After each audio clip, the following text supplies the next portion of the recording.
We have the city government years ago put in, and we've continued to have very serious drought rules on water use, watering in people's homes at different levels of drought restrictions.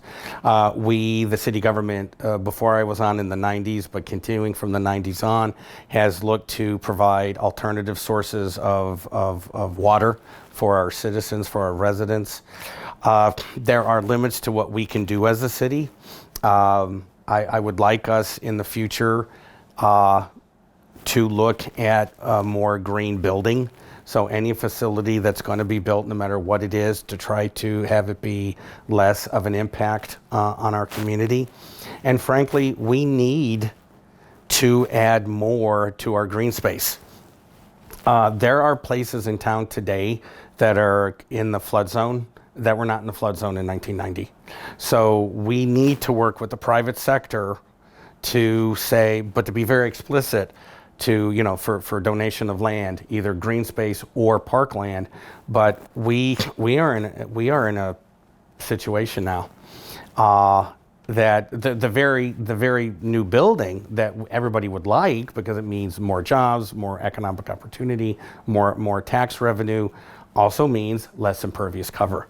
And there's this trade-off, and we have to recognize every single building that's built, no matter how good it is for our economy, is going to have a negative effect when it comes to flooding, and we need to compensate for that by adding more green space and really reviewing what we do as a city on city-owned property. Can we change the impervious cover that is on city-owned property? Can we reduce that, right? And usually lead by example. And that if we can't get cost savings and economies of scale for that kind of action.